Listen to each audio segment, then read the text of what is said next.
بحران کی عراق سے اب ایک نیا سیاسی نقشہ جنم لے رہا ہے اور اس بار کھیل واشنگٹن کے نہیں ماسکو کے ہاتھ میں ہے۔ ایک بار پھر افغانستان خطے کی بڑی طاقتوں کے درمیان سیاسی شطرنج کا مرکز بن گیا ہے، لیکن اس بار ماسکو کانفرنس سے ایک واضح پیغام آیا ہے: افغانستان میں بیرونی فوجی ڈھانچے کسی صورت قبول نہیں۔ السلام علیکم ناظرین، آج ہم بات کریں گے اس خاموش لیکن بہت طاقتور سیاسی موڑ کی جو افغانستان کے حوالے سے دنیا کی بڑی طاقتوں نے ماسکو میں متعین کیا ہے۔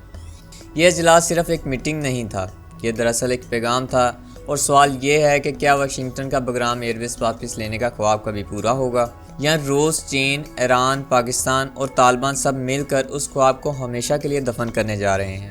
معزز دوستو، ماسکو میں افغانستان پر 7واں ماسکو فارمیٹ اجلاس ہوا، جہاں پاکستان، روس، چین، ایران، بھارت، وسیع ایشیا ریاستیں اور خود افغانستان کے وزیر خارجہ امیر خان متقی شریک ہوئے۔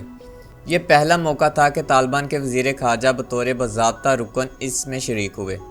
یہ صرف ایک دعوت نہیں تھی، بلکہ افغانستان کو پہلی بار علاقائی میز پر ایک سیاسی حیثیت میں بٹھایا گیا۔ روسی وزارت خارجہ کے مطابق تمام ممالک نے آزاد، متحد اور پرامن افغانستان کی حمایت کی، اور یہ بھی واضح کیا کہ افغانستان میں بیرونی فوجی ڈھانچے کا قیام ناقابل قبول ہے۔ واپس مت آنا، یہ خطاب خود سنبھال لے گا۔ پاکستان کے نمائندہ خصوصی محمد صادق نے اجلاس میں بڑا واضح موقع پیش کیا ہے۔ انہوں نے کہا کہ پاکستان ایک محفوظ، مستحکم اور پرامن افغانستان کے لیے غیر متزلزل وابستگی کا اعادہ کرتا ہے۔ معزز دوستو، اب بات کرتے ہیں افغان وزیر خارجہ امیر خان متقی کی۔ یہ وہی امیر خان ہے جو اقوام متحدہ کی پابندیوں کی وجہ سے کئی ممالک کا سفر نہیں کر سکتے، لیکن ماسکو نے انہیں ریڈ کارپٹ ویلکم کیا۔ انہوں نے روسی حکومت کا شکریہ ادا کرتے ہوئے کہا کہ یہ پہلا موقع ہے جب افغانستان کو ماسکو فارمیٹ کا رکن بنایا گیا ہے، اور پھر انہوں نے ایک بڑا دعویٰ کیا کہ افغانستان اب خطرے کا نہیں بلکہ خطے کے استحکام اور ترقی کا ضامن بن چکا ہے۔ یہ بیان طالبان کی طرف سے اپنی بین الاقوامی شناخت کو مضبوط کرنے کے لیے ایک بڑی کوشش تھی۔ دلچسپ بات یہ ہے کہ انہوں نے پاکستان کا نام لیے بغیر کہا کہ کچھ ممالک افغانستان میں دہشت گرد گروہوں کی موجودگی پر تشویش ظاہر کرتے ہیں۔ ناظرین گرامی، اب بات کرتے ہیں اصل کھیل کی، جو دراصل افغانستان کا کنٹرول نہیں بلکہ جغرافیائی اثر کی جنگ ہے۔ بگرام ایئر بیس، یہ وہی جگہ ہے جہاں امریکہ نے 20 سال تک اپنی عسکری موجودگی قائم رکھی، جہاں سے ڈرونز حملے، کمانڈ مشنز اور انٹیلیجنس آپریشن بھی چلائے جاتے تھے۔ اب واشنگٹن چاہتا ہے کہ کسی نہ کسی شکل میں افغانستان یا اس کے ارد گرد دوبارہ اثر و رسوخ قائم کرے، لیکن روس، چین، ایران، پاکستان کی مشترکہ پیغام یہی ہے کہ یہ دور ختم ہو چکا ہے۔ افغانستان پر بیرونی فوجی اثر ناقابل قبول ہے۔ یعنی ماسکو فارمیٹ دراصل ایک نیا خطے کا اتحاد ہے، جس کا مقصد ہے کہ افغانستان کے مستقبل کا فیصلہ افغانستان اور خطے کے ممالک خود کریں گے۔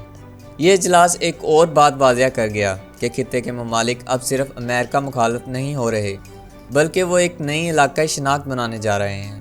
روس چاہتا ہے کہ وسیع ایشیا میں اس کا اثر برقرار رہے، چین چاہتا ہے کہ بیلٹ روڈ انیشیٹو کے راستے افغانستان سے گزریں، اور پاکستان یہ چاہتا ہے کہ دہشت گردی ختم ہو، اور دوسری طرف ایران یہ چاہتا ہے کہ مغربی سرحدیں محفوظ رہیں، اور طالبان اور وہ چاہ رہے ہیں کہ انہیں ریاست کے طور پر تسلیم کیا جائے۔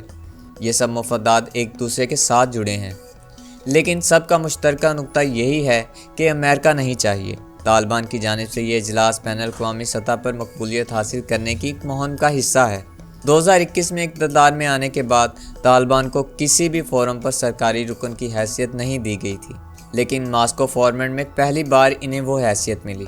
یہ ایک طرح سے ڈی فیکٹو ریکگنیشن ہے، یعنی عملی طور پر قبول کیا جا رہا ہے، لیکن افغانستان کی موجودہ حکومت ہی اصل طاقت ہے، اور اگر ایسا تسلسل جاری رہا تو مستقبل قریب میں طالبان کو ریجنل ڈپلومیسی کا ایک پارٹ ٹائم ممبر نہیں بلکہ مستقل پارٹنر کے طور پر دیکھا جائے گا۔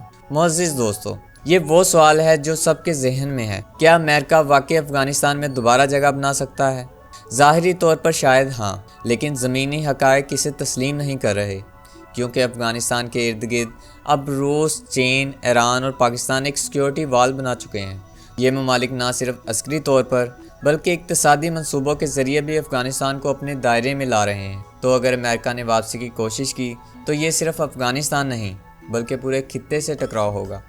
ناظرین گرامی، ماسکو کا یہ اجلاس صرف ایک میٹنگ نہیں تھا بلکہ یہ نئی سرد جنگ کا اگلا باب تھا، جہاں ایک طرف امریکہ اپنا کھویا ہوا اثر تلاش کر رہا ہے، وہیں ماسکو، بیجنگ اور اسلام آباد افغانستان کو ریجنل خود مختاری کی علامت بنانا چاہتے ہیں۔ افغانستان اب صرف جنگ کا میدان نہیں بلکہ ایک علاقائی طاقتوں کی آزمائش بن چکا ہے۔ سوال یہ ہے کہ کیا طالبان واقعی خطے کو استحکام دے سکتے ہیں یا ایک نئی کشیدگی جنم لینے والی ہے؟ اپنی رائے کمنٹس میں ضرور بتائیں، اور اگر آپ کو یہ تجزیہ پسند آیا ہو تو ویڈیو کو لائک اور چینل کو سبسکرائب ضرور کریں۔